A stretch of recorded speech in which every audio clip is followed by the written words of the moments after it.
श्रुतिस्मृतिपुराणानामालयं करुणालयं नमामि शङ्करं लोकशङ्करम्। ॐ नमस्तस्मै भगवते अरहते सम्यक् सम्बुद्धाय यथा ह्यगारं दुश्छन्नं అదే కదా అదే వృష్టిస్సమతి విద్యతి అభావితం తథా చిత్తం రాగస్సమతి విద్యతి. అదే ఇప్పుడు దృష్టాంతం చాలా సరళమైనది. పూర్వం పాకలలో జనులు నివసించేవారు. పాక అంటే మామూలుగా ఏవో పోల్స్ ఏవో పెట్టి పైన కప్పు కింద ఇలా స్లాంటింగ్ రూఫ్ వేసుకుని ఆ స్లాంటింగ్ రూఫ్కి you need a cover. Again put some wooden poles to provide the base. దాన్ని కవర్ చేయడానికి రెల్లు గడ్డి వాడేవారు. నదీ తీరంలో నివసించేవారు ఆ రెల్లు గడ్డి కోసుకొచ్చి వాడుకునేవారు. కొబ్బరి తోటలో ఉండేవాళ్ళు కొబ్బరి ఆకులు వేసేవారు.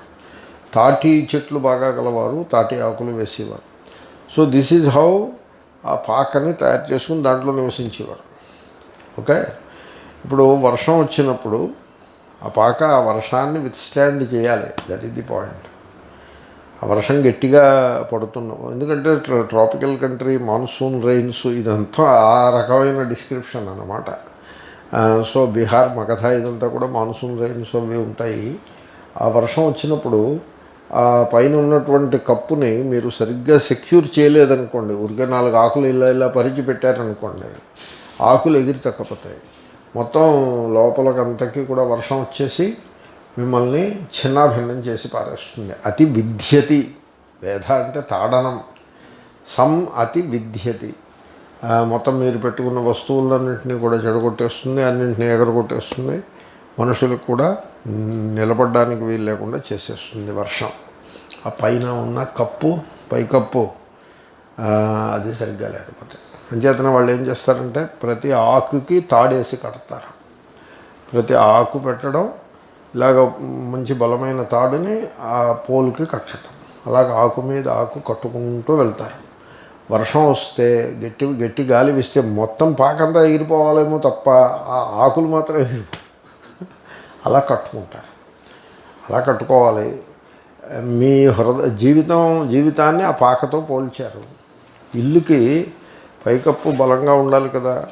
అలాగే ఈ దేహంలో మనం నివాసం చేస్తున్నాము. ఈ దేహేంద్రియ సంఘాతమునందు నివసించేటువంటి జీవుడు వీడు ఆ సంఘాతాన్ని బలంగా పెట్టుకోవాలా అక్కర్లేదా? అయితే దీంట్లో ఆ సంఘాతము బలంగా దృఢంగా ఉండాలి అని మీరు ఎవరినైనా ఫిజీషియన్ అని అడిగారనుకోండి, ఈ దేహేంద్రియ సంఘాతం బాగుంటే జీవితం సుఖమయం అవుతుంది, మంచిది. ఇప్పుడు ఈ సంఘాతము బలంగా ఉండాలంటే ఏం చెప్తారు? ఫిజిషియన్ అని అడిగితే ఏం చెప్తాడు? నువ్వు ఈ ఆహారం తిను, ఈ మందులు వేసుకో, ఆ మందులు వేసుకో. బాడీ కనుక మంచి ఆరోగ్యంగా ఉన్నట్లయితే మంచి healthy body, happy mind in a healthy body. కాబట్టి ముందు దేహాన్ని దృఢం చేసుకో, నీ మనస్సు దానంతటదే హ్యాపీగా ఉంటుంది అని చెప్తాడు. There is some point in it, because body and mind are interconnected కనుక. అదే మీరు ఫిలాసఫర్ని అడిగారు అనుకోండి, బాడీతో మొదలు పెట్టాడు, మైండ్తో మొదలు పెడతాడు. మైండ్తో మొదలుపెట్టి మీ మైండ్ కనుక బాగున్నట్లయితే మీ బాడీ ఆరోగ్యంగా ఉంటుంది. Mind is the key. నేను గమనించాను, ఆహారం సరిగ్గానే తీసుకుంటారు, తప్పుగా ఆహారం తీసుకోరు, ఇతర వ్యవహారాలన్నీ కూడా సక్రమంగా చేసుకుంటారు. అయినా షుగర్ ఉంది, లైఫ్ స్టైల్ రిలేటెడ్ షుగర్. ఎక్కడి నుంచి వచ్చింది షుగర్ అని ఆలోచిస్తే స్ట్రెస్ నుంచి వచ్చింది అది. అప్పుడు అమ్మో, నేను అనుకున్నాను గులాబ్ జాములు, ఐస్ క్రీములు మింగితే షుగర్ వస్తుంది అనుకునేవాడిని. ఈ స్ట్రెస్ నుంచి షుగర్ వస్తుందనే సంగతి నేను కొంతమందిని చూసి ఆశ్చర్యపోయాను. ఎలా వచ్చిందా నీకు షుగర్? చూడడానికి ఇలా బక్కగా ఉన్నావు, నీకు షుగర్ ఏమిటి? T1 అంటే ఐ కెన్ అండర్స్టాండ్. T1 కూడా కాదు, T2ఏ. Where from you got it అంటే he got it from stress. Stress contributes to sugar. షుగర్కి కంట్రిబ్యూట్ చేసిందంటే షుగర్ రావడానికి ముందు చిన్న చిన్న స్టమక్ ప్రాబ్లమ్స్, యాసిడ్ రిఫ్లక్స్ ఇవన్నీ కూడా చాలా సహజంగా స్ట్రెస్ నుంచి పుట్టుకొస్తాయి. స్ట్రెస్ అంటే అర్థం ఏంటండి? The mind has become sick అని అర్థం. It is not in a healthy state. That is what stress is. దాని పేరేది. ఇప్పుడు బాడీకి ఇన్ఫ్లమేషన్ ఎలాగో మనస్సుకి స్ట్రెస్ అలాగా. There is a stress in the mind and therefore the body becomes sick. So there was a rule. A molecule can affect the mind as much as a thought can affect the molecule అని. మీరు molecule వేసుకుంటే mind సెటరేట్ అవుతుంది. Mind సెటరేట్ అయితే molecule కూడా సెటరేట్ అవుతుంది. Molecule అంటే body. కాబట్టి బాడీలో సీక్రెషన్స్ ఇవి మొత్తం సిస్టమ్స్ అన్నీ కూడా పెర్ఫెక్ట్గా ఉంటాయి. మైండ్ పెర్ఫెక్ట్గా ఉంటాయి. అంచేతనే జీవితానికి ఇంటిగ్రేటెడ్ అప్రోచ్ కావాలి. హోలిస్టిక్ అప్రోచ్ అని అంటారు. ఇది చాలామంది గమనించరు. నేను గమనించి చెప్తున్నాను. ఇది ఎలాగంటే మన జీవిత లక్షణం ఎలా ఉంటుందంటే, ఇది చాలా మంచి శ్లోకం, కొంచెం నేను చేదస్తంగా చెప్తున్నాను. మన జీవిత లక్షణం ఎలా ఉంటుందంటే, జీవితాన్ని మనం 3 ముక్కల కింద విడతీస్తాం. Physical, psychological or mental. Mental అంటే సమ్ అదర్ మీనింగ్ తీసుకోవద్దు. మెంటల్ అంటే related to mind. And spiritual. Look at people. పొద్దున్నే దేవాలయం దగ్గర 10 మంది కనపడతారు. లోపల ఏమో ప్రదక్షిణాలు అవి చేస్తూ ఉంటారు, దేవుడికి పూజలు అవి చేస్తూ ఉంటారు. ఇంటికి వచ్చి పట్టుపంచలు కట్టుకొస్తారు. ఈ పట్టుపంచి ఒకటి దిగ్మాలండి. This is the worst symbol of orthodoxy, పట్టుపంచ. బికాజ్ అది హింసతో కూడినటువంటి వస్త్రం. అది క్షౌమం వాస. క్షుమ అంటే పురుగు అని అర్థం. పురుగు నుంచి వచ్చిందంటే క్షౌమం వాస. How will you wear it? అసలు ఎక్కడి నుంచి వచ్చింది ఈ ఐడియా? అది వేసుకోవాలనే ఐడియా ఎక్కడి నుంచి వచ్చింది? దానికి ఏదో కింద మీద పడి పిల్లి మొగ్గలు వేసి దాన్ని సమర్థించాల్సి ఉంటుంది. డైరెక్ట్గా దాన్ని సమర్థించడానికి ఎలా కుదురుతుంది? దానికి ఏదో మీరు ఇలాగ కన్వల్యూటెడ్ వేలో దాన్ని సమర్థించుకురావాలి. Okay, you are welcome to your justification, I leave it there. కాబట్టి పట్టుపంచి కట్టుకుని కనపడతారు, దేవుడికి పూజలు అవి చేసేస్తూ ఉంటారు. Good, no problem. బట్ వాడు ఆ గడప దాటితే, అదే దేవాలయం గడప దాటితే వాడి మనస్సు, వాడి దేహము a sick mind and an unhealthy body. ఏమండి? ఆ స్పిరిచువల్ని వాడు ఐసోలేటెడ్ కంపార్ట్మెంట్ కింద డీల్ చేస్తాడు. It is an isolated compartment. It is nothing to do with the physical and the mind and the body. That is spiritual. God అది separate. Therefore దాన్ని అలా సెపరేట్గా పెడతాడు. ఇంకా మైండ్ని శుద్ధిగా ఉంచుకోవాలి, అంతఃకరణము శుద్ధముగా ఉండవలేను అనేది, that he doesn't pay attention to it. Stress బాగా ఎప్పుడైతే అంతఃకరణంలో కాలుష్యం వచ్చేస్తుందో, శుద్ధి లేకుండా పోయిందో, స్ట్రెస్ డెవలప్ అయిపోతుంది. Tensions, anxiety is the most painful thing. General anxiety disorder, తర్వాత అటెన్షన్ డెఫిషియన్సీ, ఇటువంటి వెరైటీ ఆఫ్ సైకలాజికల్ ప్రాబ్లమ్స్లో పడిపోతూ ఉంటాడు మనిషి. They may be under wraps. జనరల్గా అండర్ ర్యాప్స్ ఉంటాయి. అందరూ పరిగెత్తుకుని డాక్టర్ల దగ్గరికి పరిగెత్తారు, ఏదో బతికేస్తూ ఉంటారు. అండర్ ర్యాప్స్ ఉంటాయి. బట్ దాని ఇల్ ఎఫెక్ట్స్ అయితే అనుభవిస్తూ ఉంటారు. ఇంట్లో పీస్ ఉండదు, హార్మోనీ ఉండదు.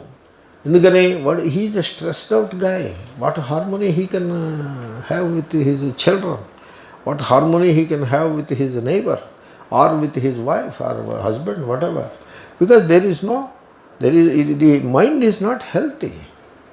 It is unhealthy mind. ఆ మాట అంటే వినడానికి చెప్పడానికి బాగుండకపోవచ్చు, but that is how it is. Then the body. Now you look at the body. Therefore, for the body, go to the physician. For the mind, go to a counselor. లేకపోతే astrology దగ్గరికి. Can you believe it? Astrologer will set right your mind. వాడు ఏమంటాడో తెలుసిన? కుజుడు శుక్రుడు వైపు చూస్తున్నాడు అంచేత నీ మైండ్ బాగోలేదంటాడు వాడు. కుజుడు శుక్రుడు వైపు చూడడం ఏమిటిరా? గోడ కుర్చీవే ఇక్కడ ముందు నువ్వు. కుజుడు శుక్రుడు వైపు చూడడం ఏమిటండి? Wear from you got this kind of language? It makes sense to you tell me, all the 5 of you tell that it makes sense. I will jump out of the balcony and end the life here itself. Because మీకు అది సెన్సిబుల్గా ఉంటే ఇంకా నేను ఈ పృథివీ మీద నిలబడ్డం అవసరం. ఎందుకంటే నాకేమీ సెన్స్ కనపడలేదు దాంట్లో. ఎందుకంటే కొంచెం సైంటిఫిక్గా ఆలోచించడం, రేషనల్ థింకింగ్ అటు సంస్కృతంలో కానీ ఇటు సైన్స్లో కానీ అలవాటు పడున్నాము. ఈ భాషకి I don't know that language. కర్తాకర్మ క్రియ ఉంది కాబట్టి సెంటెన్స్ మీనింగ్ఫుల్ అని నేను అనుకోవటం లేదు.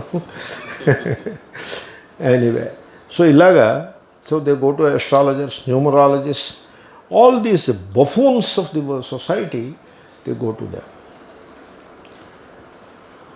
Can you believe it? Mind, body, it is a separate department. Physician దగ్గరికి పోతారు. As long as you separate these three compartments, watertight compartments, body, mind, spirit, he is a very religious person, spirit. He takes advice from an astrologer, mind. He goes to a good physician. So as long as you treat this way, fragmented thinking antaru. A fragmented thinking, అది అజ్ఞానమునకు చిహ్నము. ఎందుకంటే there is no fragmentation. It is unitary. It is not fragmentary. It is unitary. Like శరీరం ఆద్యం ఖలు ధర్మ సాధనం. నా body జ్వరం వచ్చిందంటే మనస్సు ఉత్సాహంగా ఉండదు, నేను ఈశ్వరుణ్ణి ఆరాధించలేకపోతాను. It is unitary. They are not water tight compartments. It is unitary. Therefore the body must be healthy, which means the mind must be pure. Pure in the sense jealousy, envy ఇటువంటి దుర్లక్షణములు లేకుండా మాత్రమే కాదు. Mind దగ్గరికి వచ్చేప్పటికి నేను ఇంకొక preposition పెడతా. ఎన్ act of understanding is a religious act. అది ప్రపోజిషన్. మీరు could you get the significance of that statement? Generally religious act అంటే ఏమిటండి, ఈ టైంకి పట్టుపంచ కట్టుకుని భుజం మీద సరైన వస్త్రధారణ లేకుండా ఆడవాళ్ళందరూ సిగ్గుతో తలవంచుకునే విధంగా వీడు ఫుల్గా కప్పుకోడు భుజాన్ని. ఆడవాళ్ళు చూసి వాళ్ళు సిగ్గుపడరు. ఆడవాళ్ళ ముందు చొక్కా ఏదో ఎడవద్దు. ఆ భుజం మీద సరిగ్గా వస్త్రం లేకుండా పట్టుపంచి ఒకటి బొర్ర పొట్ట కింద పట్టుపంచి ఒకటి కట్టి ఓ సజ్జ నిండా పువ్వులును పత్రాలును నింపుకుని దేవాలయానికి వెళ్తే it's a religious act. That is how people think. Could you get the point? That is the religious act. But I am saying something different. An act of understanding is a religious act. That is the religion, true religion. Buddha's religion is that kind of religion he teaches. True religion. He doesn't teach the ritual religion. Therefore, that act of understanding. అంటే mind, ఆయన రాధాకృష్ణ గారు బాగా translate చేశారు. రాధాకృష్ణన్ గారు అభావితామతి అంటే non reflecting mind అని అన్నారు. అంటే మైండ్ అది సర్వమును పరిశీలించి పరిశోధించి తెలుసుకునే పని చేయని మైండ్ అభావితామతి. రిఫ్లెక్టింగ్ అంటే అంతే కదండి. What you mean by reflecting? Reflecting అంటే భావన భావితమైన బుద్ధి, భావన గల బుద్ధి. వాట్ ఈజ్ ద భావన there? Examine, investigate and study and know. శంకర్లు కూడా ఈ భావశబ్దాన్ని చోట చాలా చిత్రంగా ప్రయోగించారు. అప్రమత్తేన వేద్ధవ్యం శరవత్ తన్మయో భవేత్ అనే ఆ శ్లోకం ముండకోపనిషత్తు వచనము గలదు. అక్కడ అప్రమత్తేన వేద్ధవ్యం అంటే అక్కడ అంటే ప్రమాదము లేని విధంగా, ప్రమాదము అంటే మరపు, స్లాత్ఫుల్నెస్ అంటే ఫోకస్ లేకపోవటము, చంచలత్వము, మనస్సు యొక్క చంచలత్వము, దట్ ఇస్ ది ప్రమాద. ఆ ప్రమాదము లేని మనస్సుతో అన్నచోట ఆయన ఏమన్నారంటే భావయుక్తేన మనస, సంథింగ్ టు దట్ ఎఫెక్ట్ భావశబ్దాన్ని ప్రయోగించారు. కాబట్టి అలాగే సర్వాత్మ భావము అన్న చోట కూడా భూసత్తాయాం కేవలం ఎగ్జిస్టెన్స్ అనే సెన్స్లో కాకుండా ఎన్ ఇంటెలిజెన్స్ ఇన్ ది మైండ్ అనే అర్థంలో భావశబ్దాన్ని ప్రయోగించారు. ఇంటలెక్ట్ కాదు, intelligence in the mind. Intellect is different. Intellect is you read a book and you know a few things of the శాస్త్ర ఏదో తర్కం మీమాంస న్యాయం లేకపోతే మ్యాథమెటిక్స్ ఫిజిక్స్ అవన్నీ తెలుసుకుంటారు. That is the intellect. We are not talking of the intellect, we are talking of the intelligence. There is a difference between the two. ఇప్పుడు తను తెలుసుకున్న జ్ఞానాన్ని జ్ఞాన విజ్ఞాన యోగము ఉంది గీతలో. తాను సంపాదించిన జ్ఞానాన్ని జీవితమును ఉద్ధరించే విధంగా, తనకు 10 మందికి జీవిత ఉద్ధారం కలిగే విధంగా వినియోగించేటువంటి ఆ బుద్ధిశక్తికి ఇంటెలిజెన్స్ అని పేరు. It is much more than intellect.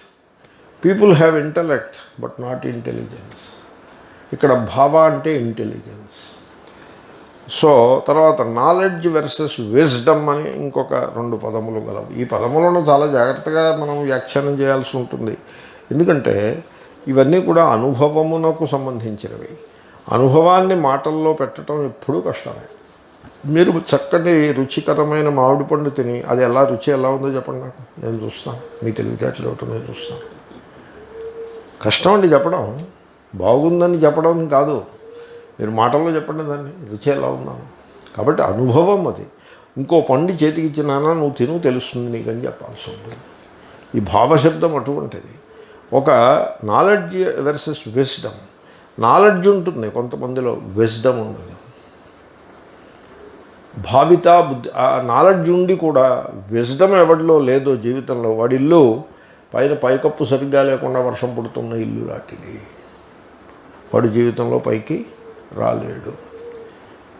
తర్వాత రిఫ్లెక్టింగ్ మైండ్ అని, నేనైతే సల్వేపల్లి రాధాకృష్ణన్ గారి ఆ ట్రాన్స్లేషన్ చాలా బాగుంది, చాలా ఇన్స్పైరింగ్గా ఉంది అని నాకు అనిపించింది. సరిగ్గా ఎగ్జాక్ట్ సెంటెన్స్ ఇక్కడ ట్రాన్స్లేషన్లో కూడా ఈయన పెట్టుకున్నారు. మరి ఆయనకు కూడా నచ్చి ఉండాలి. ఆయన పెట్టుకున్న ఎక్నాలజీ చేసుంటే చాలా బాగుండేది. So non reflecting or unreflecting mind. మీరు మస్తిష్కంలో సో మెనీ థింగ్స్ని కలెక్ట్ చేసి పెట్టుకుంటారు, బ్రెయిన్ సెల్స్లో స్టోర్ చేస్తారు. Brain cells is a store house.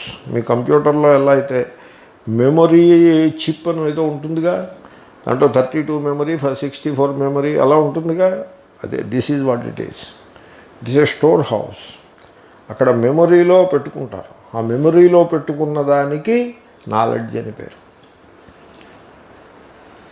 అది దాన్ని తీసి you use it to make a happy life for your self and others. దానికి విజ్డమ్ అని పేరు ఇంగ్లీష్లో. కాబట్టి సంస్కృతంలో జ్ఞానము విజ్ఞానము. జ్ఞానం ఈజ్ నాలెడ్జ్, విజ్ఞానము ఈజ్ విజ్డమ్. జ్ఞాన విజ్ఞాన యోగ. జ్ఞానం తేహం సవిజ్ఞానం అని అంటాడు ఆయన శ్రీకృష్ణుడు. కాబట్టి అటువంటి విజ్డమ్ లేని పాండిత్యము, విజ్డమ్ లేని పాండిత్యమే వ్యర్థం అంటుంటే, విజ్డమ్ లేని జీవితం వ్యర్థమని వేరే చెప్పవలన, పండితుడి యొక్క జీవితమే వ్యర్థమైపోతుంది ఆ విజ్డమ్ లేకపోతే, ఆ రిఫ్లెక్షన్ లేకపోతే. అటువంటి మనస్సు అభావితం చిత్తం. అటువంటి మనస్సు ఎవరికి ఉంటుందో వాడి మనస్సును ఎలా అయితే పైకప్పు సరిగ్గా లేని ఇంటిని వర్షము చిన్నాభిన్నం చేసి పెడుతుందో, అదేవిధంగా ఆ విజ్డమ్, ఆ భావన, ఆ భావము, ఆ పరిశీలన, పరిశోధన, తర్వాత అండర్స్టాండింగ్ అంటే ఆ ప్రజ్ఞ, ఆ ఎరుక, ఆ వివేక జ్ఞానము లేని చిత్తము, లేని మనస్సు, అది దాన్ని రాగము చిన్నాభిన్నం చేసి పెడుతుంది. రాగము అంటే అటాచ్మెంట్.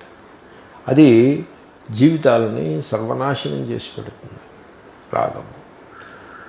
నేను ఎప్పుడో పూర్వజన్మ అనొచ్చు, not this birth, earlier birth అనొచ్చు, వివాహమునకు వెళ్ళినప్పుడు చూశాను నేను.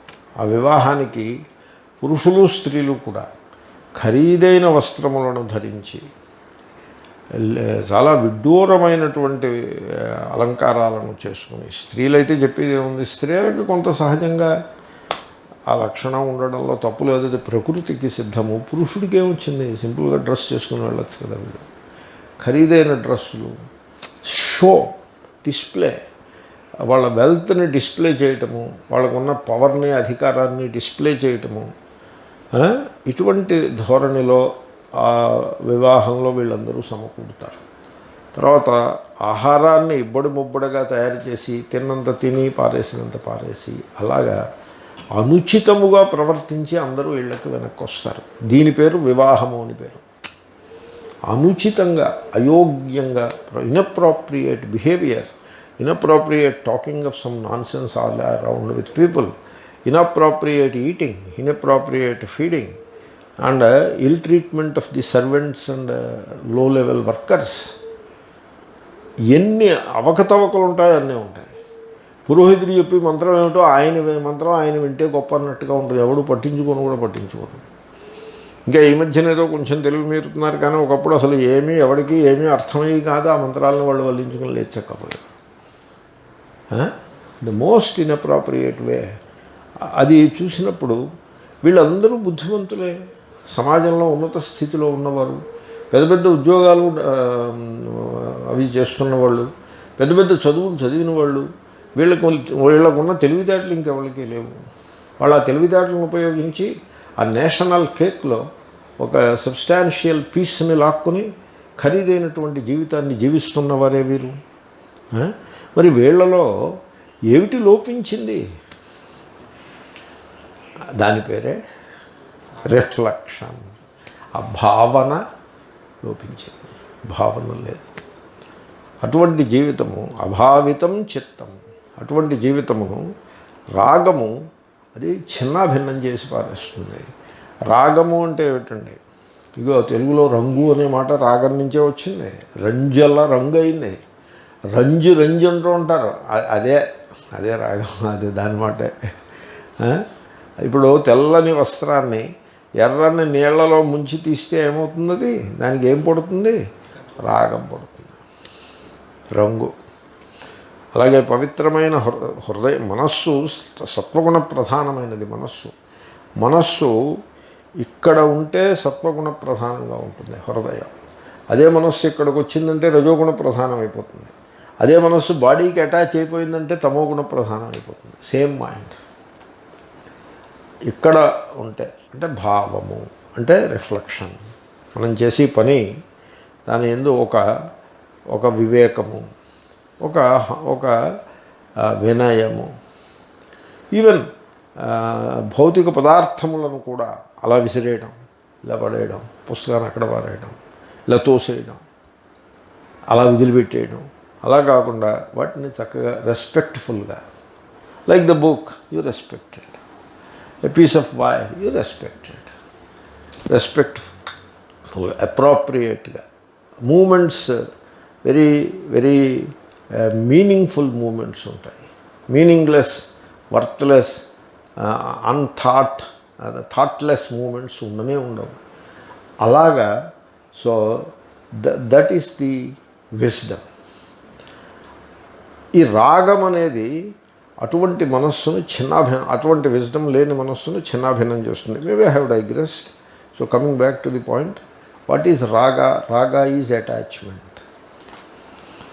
భావ అనే పదం అర్థం నేను ఒక 2 అర్థాలు చెప్పాను. ఒకటేం చెప్పాను? రిఫ్లెక్షన్ అంటే పరిశీలించడం, పరిశోధించటం లేకపోవడం. ఎన్ act of understanding is a religious act అనే దృష్టి లేకపోవడం, అది అభావిత. భావశబ్దానికి అర్థం రిఫ్లెక్టింగ్. తర్వాత భావశబ్దానికి ఇంకో అర్థం ఏమని చెప్పాను? విజ్ఞానము. విజ్ఞానం అంటే ఊరికే పాండిత్యమే కాదు, తెలివితేటలు కూడా ఉండాలి. ప్రేమతో కూడిన తెలివితేటలు కూడా ఉండాలి. 2 అర్థాలు చెప్పాను. విజ్ఞానము అని ఒక విజ్ఞాన అనే కాంబినేషన్లో ఉండే విజ్ఞానము అని అర్థం చెప్పాను. ఒక అర్థం రిఫ్లెక్టింగ్ అంటే పరిశీలించి పరిశోధించే విధంగా. సాధారణంగా జనులు క్రెడ్యులస్గా ఉంటారు. అంటే దేనినైనా విశ్వసించటానికి సిద్ధంగా ఉంటారు. దేనినైనా విశ్వసించటానికి. నీకు సర్పదోషం ఉందంటే, సర్పదోషం ఏమిటిరా? నీ తలకాయ సర్పదోషం ఏమిటి? పాములు ఎక్కడున్నాయి? అన్ని పాములు చచ్చిపోయాయి. మనం మొత్తం ప్రతి వుడ్ని కొట్టిపారేసి ఇల్లు కట్టేస్తే ఇంకా పాములు లేవు, కప్పలు లేవు. ఎక్కడున్నాయి పాము? మీరు ఎప్పుడైనా కప్పలు విన్నారా మీరు? మరి పాములు ఎక్కడి నుంచి? పాములు లేవు, కప్పలు లేవు.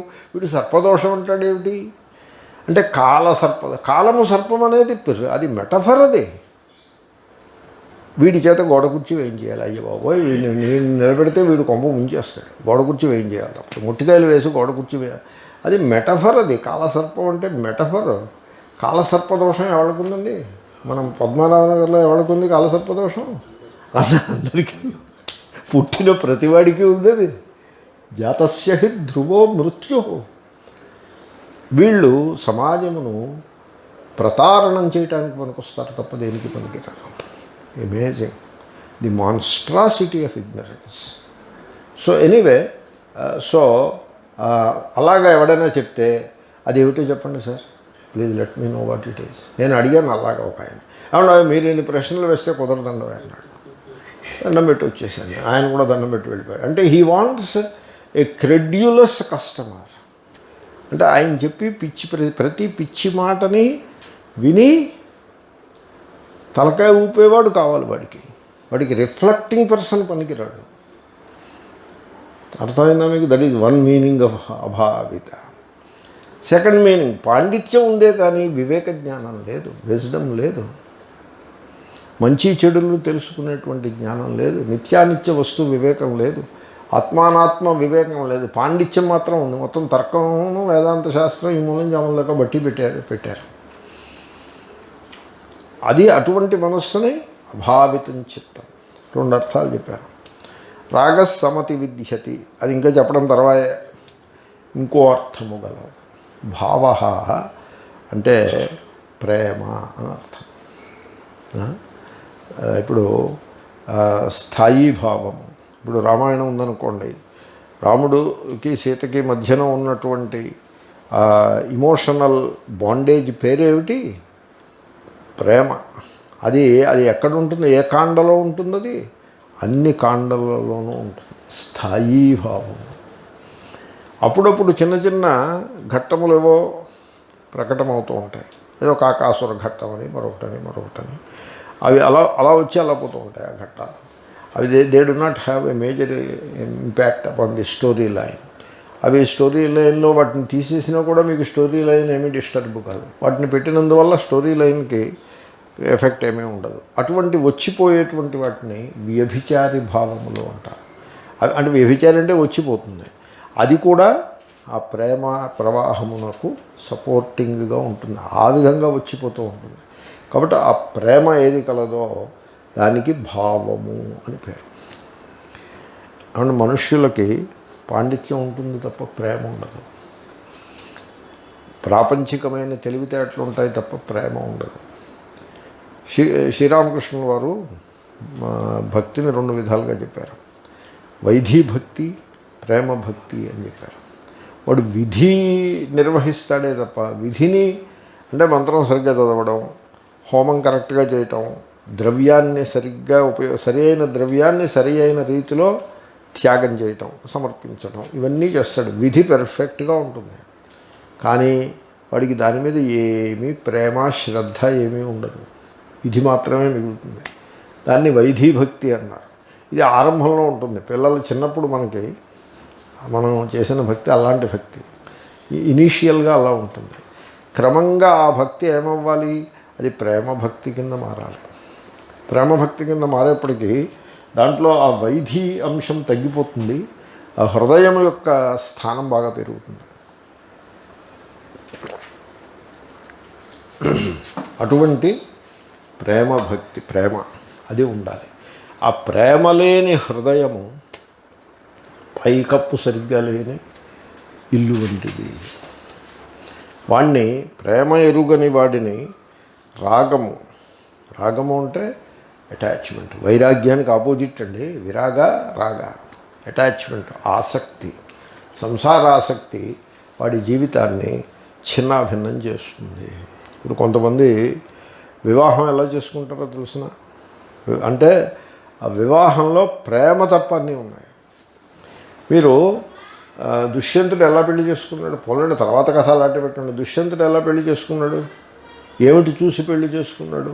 కేవలం ప్రేమని బట్టి పెళ్లి చేసుకున్నాడు. ఇంకేమైనా ఉందా దాంట్లో? మరేమైనా ఉందా?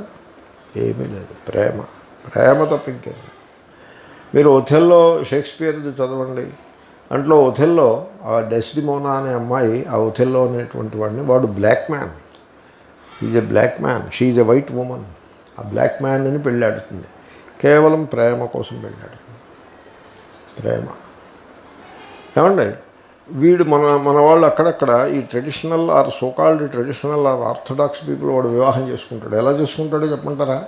ముందు ఆ అమ్మాయి తండ్రి మంచి గవర్నమెంట్ ఉద్యోగంలో ఉన్నాడా లేడా, బాగా 2-3 బిల్డింగులు 10 ఎకరాల ఆస్తి ఉందా లేదా వాడికి, వాడు మన కులం వాడేనా కాదా, మన కులంలో కూడా మన శాఖవాడా కాదా, తర్వాత కొన్ని చోట్ల అయితే మన జిల్లావాడు ఉన్నా కదా, అది కూడా ఉండదు. ఏదో పక్క జిల్లాకు వెళ్తే అమ్మాయి ఏమైపోతుందో అని ఏదో మొత్తానికి.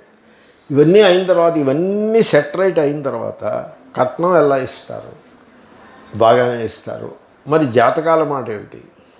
ఆ అమ్మాయికి వీడికి గ్రహాలు వీళ్ళిద్దరూ కాపురం చేయడానికి అనుకూలిస్తాయని, అంటే వీళ్ళిద్దరినీ కాపురం చేసి ఇది ప్రేమ కాదు, గ్రహాలు నిలబెట్టాలి కాపురాన్ని.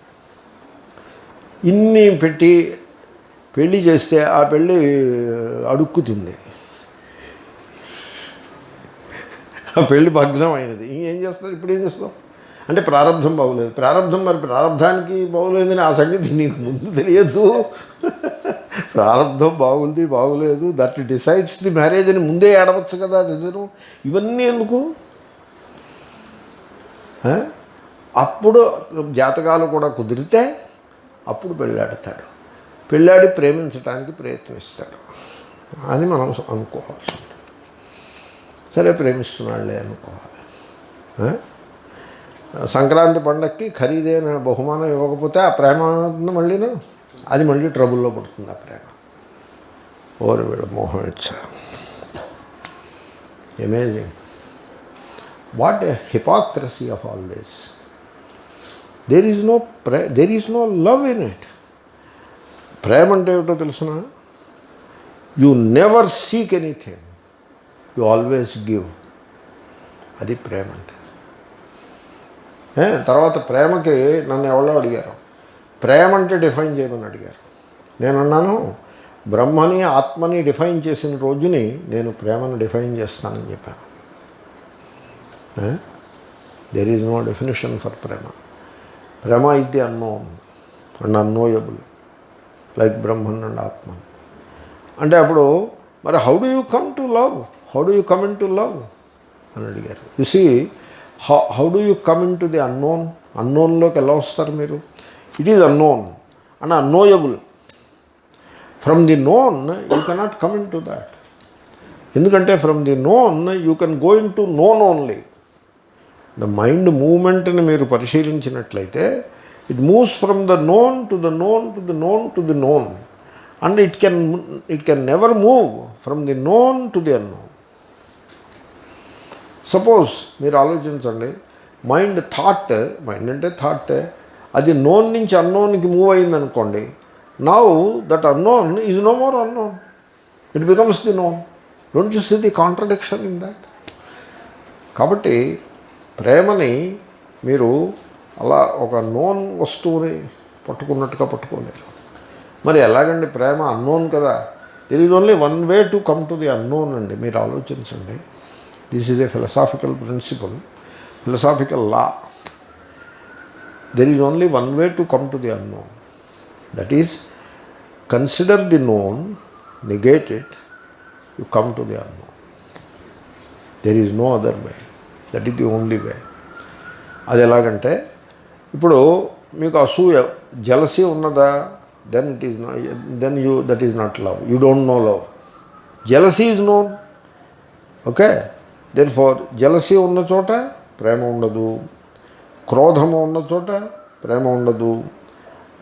తర్వాత అటాచ్మెంట్ అంటే స్వార్థ చింతన, తనకి ఇది కావాలి అది కావాలి, ఇటువంటి స్వార్థ చింతన ఉన్న చోట ప్రేమ ఉండదు.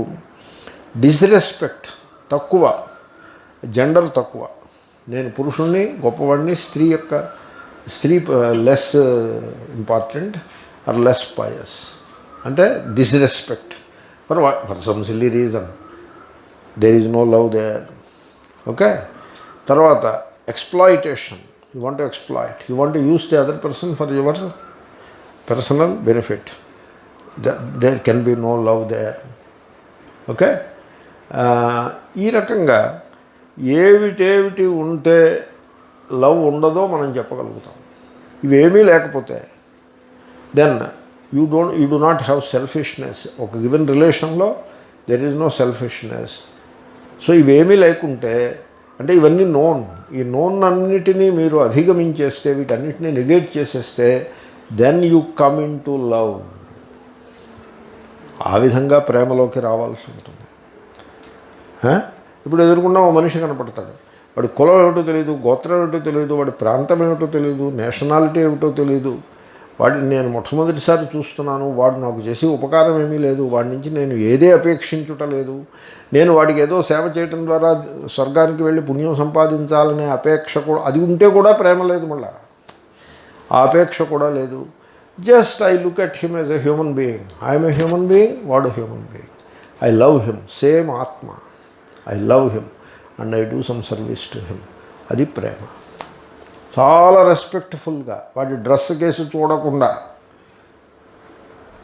You come to love by negating the known.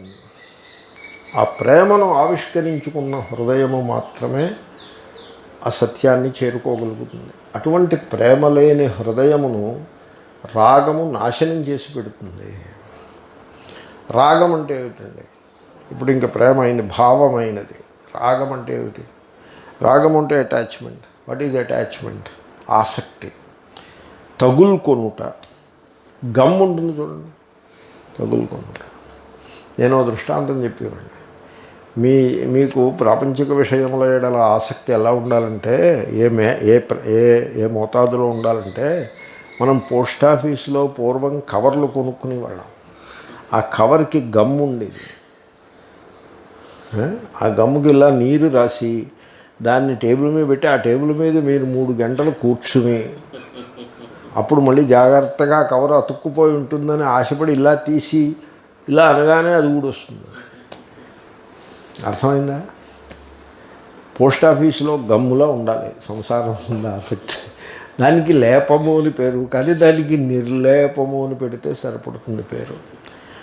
America వెళ్ళాను నేను ఒకసారి, అక్కడ గమ్ములు చూశాను. అక్కడ వాడు ఫెడెక్స్ వాడు అది కవర్ చేసి పంపిస్తాడు. ఈవెన్ అమెజాన్ వాడు కూడా క్లోజ్ చేసి పంపిస్తాడు. ఇలా లాగండి మీరు, నేను చూస్తాను, మీ ప్రజ్ఞ ఉంటుంది. అది ఓడదు, దాన్ని నువ్వు కత్తిరి పెట్టి కట్ చేయాల్సిందే. నేను చూసాను, అది ఆ గమ్ము ఊడే పని లేదండి. దాన్ని రాగము అంటారు. ఈ సంసారంలో ఇండియన్ గవర్నమెంట్ పోస్ట్ ఆఫీస్లో ఉండే గమ్ములాగా ఉండాలి తప్ప అమెరికాలో ఉండే గమ్ములాగా ఉండకూడదు. అతుక్కుపోయి నిర్లేపంగా ఉండాలి. మనం దట్ ఈజ్ రాగ, ఇంటెన్స్ అటాచ్మెంట్, లంపటము, తగులుకొనుట. దానికి తగులుకొని ఇంకా ఊడి రాకుండా. జనులు ఇటువంటి రాగమును కలిగి ఉంటారు. అటువంటి హృదయంలో రిఫ్లెక్షన్, భావ ఉండదు. విజ్డమ్, తెలివితేటలు ఉండవు. భావ అంటే ప్రేమ, అవి కూడా ఉండవు. లేకపోతే రివర్స్, అవి లేని హృదయాన్ని ఈ రాగము, అటాచ్మెంట్, సంసార లంపటము చిన్నాభిన్నం చేసేస్తుంది. మీరు చూడండి, సమాజంలో ఉండే జనులు ఎలా ఉంటారో చూడండి.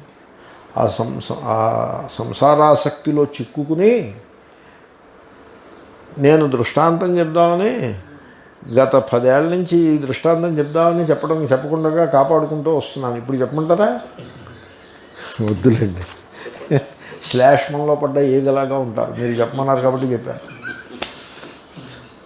పార్లమెంటరీ భాష కాదేమో అని చెప్పలేదు ఇంతవరకు. అలా ఉంది తెలుగులో సామెత. కాబట్టి ఈ సంసారులు ఆ రాగంతో చిక్కుకుని ఉంటారు. రాగము 3 రకములు. పదార్థముల ఎడల రాగము. నాకు ఈ వాచి కావాలి, ఆ టేబుల్ కావాలి, ఆ సోఫా కావాలి, ఆ షర్ట్ కావాలి, ఆ పోలో షర్ట్ కావాలి, లేకపోతే ఆ ఖరీదైనటువంటి ఫోన్ కావాలి, ఖరీదైన ఫోన్ కావాలి. నన్ను ఒక అమ్మ అడిగింది, స్వామీజీ నాకు ఫోన్ పెట్టమని. అంటే నేను అమ్మ ఫోన్ గురించి నాకు తెలీదు, అయినా నా దగ్గర జియో ఫోన్ ఉంది, అది నేను వాడటలేదు, అది నువ్వు ఉపయోగించుకోగలుగుతానంటే నీకు ఇస్తాను. అంటే అయ్యి పర్వాలేదు, ఇవి ఏదో కాలక్షేపం చేసుకుంటాను అండి. అంటే సరే ఇచ్చాను నేను. అంటే నేను మాట వరుసగా అడిగాను, అంటే ఈ ఫోన్ కంటే ఇంకా బాగుంటాయి ఆ ఫోన్లు, ఇది పర్వాలేదు కాలక్షేపం ఫోన్, ఇది ఇంతకంటే కూడా చాలా ఖరీదైన ఫోన్లు ఉంటాయి అని. కాబట్టి నాకు ఖరీదైన స్మార్ట్ ఫోన్ కావాలి, ఓ 50,000 లక్ష ఖరీదు చేసేటువంటి స్మార్ట్ ఫోన్ నాకు ఉండాలి, ఖరీదైన డ్రెస్సులు ఉండాలి, ఖరీదైన మామగారు ఉండాలి, అంటే భార్య పిల్లనిచ్చిన వాడు చాలా ఖరీదైన వాడు ఉండాలి.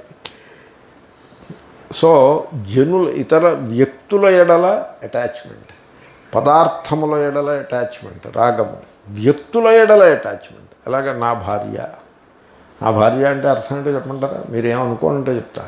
ఇంకొకడు ఆవిడ కేసు చూశాడు అనుకోండి, వీడికి జలసి బయలుదేరుతుంది. లేదా ఆవిడ ఏ పెళ్ళికో అక్కడికో వెళ్ళినప్పుడు వీడు ఇటు తిరుగుతూ ఉంటాడు వేలముఖం వేసుకుని. ఏం చేస్తారు పెళ్ళికి వెళ్ళి అక్కడ ఖాళీగా తిన్నంత తిని ఇటు చక్కర్లు కొట్టడమే అక్కడ మీరు చేసి ఘనకార్యం ఏముంది? You are not needed there in the first place. ఈ అమ్మగారు పాపం ఈ అమ్మగారు ఎవడో కలిసి దండం ఏదో పెడితే ఆ వాటితో పాపం ఏదో ప్రేమగా నాలుగు అనురాగంగా ఏదో మాట్లాడుతూ ఉంటారు. వీడు చూస్తాడు దూరం నుంచి, వీడికి హృదయంలో ఏదో శంక బయలుదేరుతుంది, ఏదో ఒక జలసి బయలుదేరుతుంది. శంక అంటే నా అభిప్రాయం మరొకటి కాదు, జలసి బయలుదేరుతుంది. This is the attachment. ఇంకా కొడుకు ఉంటాడు. కొడుకు పెరిగి పెద్దవాడైన కొడుకు ఎన్నడూ చెప్పిన మాట వినడు. ఈ మాట గృహస్థులు చెప్పలేరు, సన్యాసులే చెప్పాలి దీన్ని, కాబట్టి నేను చెప్తున్నాను. ఏమండి, వాడు చెప్పిన మాట వినడు. ఎందుకో తెలుసునా? వినలేడు. జనరేషన్ గ్యాప్ అని ఒకటి ఏడిసింది. It is an incontrovertible truth. ఈ జనరేషన్ గ్యాప్ అన్నది, దీన్ని గల్ఫ్ చేయడం సంభవం కాదు. వీడు ఈ పెద్ద ఆయన గతంలోకి చూసుకుంటూ ఉంటాడు ఎప్పుడు. ఆ యంగ్ మ్యాను భవిష్యత్తులోకి చూస్తూ ఉంటాడు. వాడు ఎప్పుడు వీళ్ళిద్దరూ కలిసి ఇది ఎప్పుడు అండి, the two never east is west is west, that veil will never beat అనేదో అన్నాడు ఎవడో పోయట్. తండ్రి కొడుకుల ఏడుపు ఇలా ఉంటుంది. వీడు కొడుకు మీద అటాచ్మెంట్ పెట్టుకుంటాడు, వాడు చెప్పిన మాట వినడు, అడుగు తోచింది వాడు ఏదో చేసుకుంటూ ఉంటాడు, వీడి లోపల దుఃఖపడుతూ ఉంటాడు. అలాగే భార్య మీద అటాచ్మెంట్, అలాగే ఇంకా ఇతర బంధుత్వాల మీద అటాచ్మెంట్, ఆస్తిపాస్తులు, పదార్థములపై అటాచ్మెంట్, వ్యక్తులపై అటాచ్మెంట్, ఘటనలపై అటాచ్మెంట్, ఈవెంట్స్. ఈ ఈవెంట్ ఈ విధంగా జరగాలి, ఫలానా పార్టీ నెగ్గాలి. నేను అమెరికాలో పాఠాలు చెప్తున్నా. బీహార్లో ఎలక్షన్స్ అయ్యాయి. అప్పుడు ఆ ఎలక్షన్స్లో మోడీ గారు నెగ్గితే బాగుంటుంది, దేశం అంతా సపోర్ట్ చేయాలి ఆయనకి అని నేను మనసులో పెట్టుకున్నా. దాని పేరే అటాచ్మెంట్. ఆయన ఓడిపోయారు. ఎలా ఓడిపోయారో ఎందుకు ఓడిపోయారో నాకు తెలీదు. ఆ నితీష్ కుమార్ నెగ్గాడు, అయిపోయింది. అప్పుడు నేను అనుకున్నాను, భగవంతుడు నాకు నేను సర్దుకోవాలి కదా ఇప్పుడు మరి. ఎందుకంటే రాగసమతి విద్యతి, ఈ అటాచ్మెంట్ మనస్సుకి క్లేశాన్ని కలిగిస్తుంది, ఆ కలిగించబోతోంది. అప్పుడు నేను సర్దుకున్నాను. చూడు, నీ ఎజెండాతో పని లేదు. ఆ పైవాడు ఒకడు ఉన్నాడు, ద ప్రైమ్ మూవర్, శివుడు ఉన్నాడు. వాడు చెప్పినట్టు నడుస్తుంది సర్వమును. వాడు ఏమనుకున్నాడో ఏమో నాకు తెలియదు. ప్రస్తుతానికి మోడీ గారికి ఒక అడుగు వెనక్కి వేసి నితీష్ కుమార్ని ముందుకు పట్టుకొచ్చాడు వాడు. లెట్ ఇట్ బి సో అని నేను మనస్సులో అనుకున్నా. So I became quiet. ఆ రాగాన్ని పక్కన పెట్టగలిగి, దీన్ని రిఫ్లెక్షన్ అంటారు. అర్థమైందా మీకు ఇప్పుడు? భావం అంటే ఏమిటో. బికాజ్ ఆఫ్ దిస్ రిఫ్లెక్షన్ ఆ రాగాన్ని నేను పక్కన పెట్టగలిగా. ఆ రాగం లేకపోతే ఏమవుతుందో చెప్పమంటారా? ఎక్స్ట్రీమ్ ఎగ్జాంపుల్ ఇస్తున్నా. జయలలిత గారు ఓడిపోయినప్పుడు 10 మంది ఆత్మహత్య చేసుకున్నారు. రాగం కారణంగా ఒక ఘటన నా మాటే నిజమైంది. ఆ తర్వాత అదేమిటి, నితీష్ కుమార్ గారికి ఆయనకి భగవంతుడు ఆయన మనస్సులో ప్రవేశపెట్టి ఆయన్ని మోడీ గారికి భక్తుడిని చేశాడు. దాంతో మళ్ళీ బీజేపీ నెగ్గితే ఎలా ఉంటుందో అలాగే ఉంది ప్రస్తుతం ఇప్పుడు అక్కడ. అంచేత ఆ శివుడికి తెలుసు సర్వమును. మనం ఊరికే ఇది ఇలా అవ్వాలి అది అలా అవ్వాలి అని అటాచ్మెంట్లు పెట్టుకోవాల్సిన అవసరం లేదు. దీని పేరు రిఫ్లెక్షన్. ఈ రిఫ్లెక్షన్ లేని మనస్సు ఏమైపోతుందండి మీరు చెప్పండి నాకు. ఈ రిఫ్లెక్షన్ లేని మనస్సు చిన్నాభిన్నం అయిపోతూ ఉంటుంది. కాబట్టి 3 విధముల రాగము మీ మనస్సుని, తద్వారా జీవితాన్ని చిన్నాభిన్నం చేయకుండా ఉండాలంటే మీరు హృదయంలో భావము అనే బలాన్ని పెట్టుకోవాలి. భావము అనగానేమి? రిఫ్లెక్షన్, రిఫ్లెక్టింగ్ మైండ్ అంటే పరిశీలించి, పరిశోధించి, స్టడీ చేసి తెలుసుకునేందుకు ప్రయత్నించే మనస్సు, గుడ్డిగా నమ్మే మనస్సు కాదు. Reflecting mind. తర్వాత నాలెడ్జ్ వెర్సెస్ విజ్డమ్, జ్ఞాన వెర్సెస్ విజ్ఞాన. అంటే జీవితాన్ని ఉద్ధరించే తెలివితేటలు ముఖ్యం, కానీ పుస్తకాల పాండిత్యం అంత ముఖ్యం కాదు. జీవితాన్ని ఉద్ధరించే తెలివితేటలు, దట్ ఈస్ భావ. అండ్ ఫైనల్లీ ప్రేమ. ఈ మూడు లక్షణములను మీరు అలవరుచుకుంటే ఈ సంసారాసక్తి, సంసార లంపటము అనే వ్యాధి లేకపోతే అనే తుఫాను మిమ్మల్ని ఏమీ చెయ్యలేదు. అది ఈ వర్గ. ఓకే, చెప్పేద్దాం.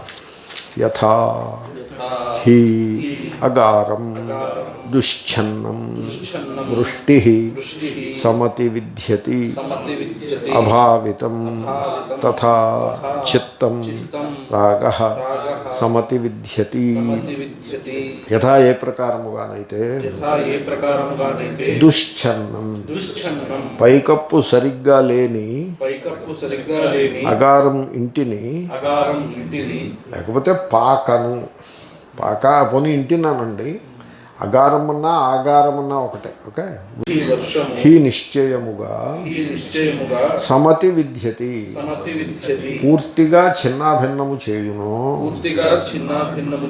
తథా అదే ప్రకారముగా అభావితం భావన లేని అనగా పరిశీలనాత్మక ధోరణి లేని, జీవితానికి పనికి వచ్చే తెలివితేటలు లేని, ప్రేమ లేని, చిత్తం చిత్తమును, రాగః సంసారాసక్తి, సమతి విద్యతి పూర్తిగా చిన్నాభిన్నము చేయును. సరిపడిందండి. అన్వయం చెప్దాము. యథా దుశ్ఛన్నమగారం వృష్టిర్హి సమతి విద్యతి తథా అభావితం చిత్తం రాగః సమతి విద్యతి. యథా హ్యగారం దుశ్ఛన్నం వృష్టిః సమతి విద్యతి అభావితం తథా చిత్తం రాగః సమతి విద్యతి. ఇక్కడ అంటే బిఫోర్ ఐ కంక్లూడ్, ఇక్కడ వ్యాఖ్యానంలో సంస్కృతంలో అభావితం అనియమితం అని రాశారు. Could be A problem they. ఇప్పుడు మనస్సుని కంట్రోల్ చేయాలి అని అర్థం కదా. నియమించుట అంటే కంట్రోల్ చేయుట. నియమ ఈజ్ రిస్ట్రెయిన్, కంట్రోల్. రిస్ట్రెయింట్సేనా? నియమ ఈజ్ రిస్ట్రెయింట్ ఆ రెగ్యులేట్? రిస్ట్రెయిన్. మనస్సుని రిస్ట్రెయిన్ చేయాలి అని చెప్పారు. చూడండి, మీరు పని చేయండి, అంటే కొంచెం టైం తీసుకుని చెప్తున్నాను నేను. మీరు మనస్సుని రిస్ట్రెయిన్ చేసి ప్రయత్నం చేయండి. మీరు చేస్తే ఏమవుతుందో చూడండి. Every action has got equal and opposite reaction అన్నట్టుగా ఉంటుంది ఆ మనస్సుతో వ్యవహారం.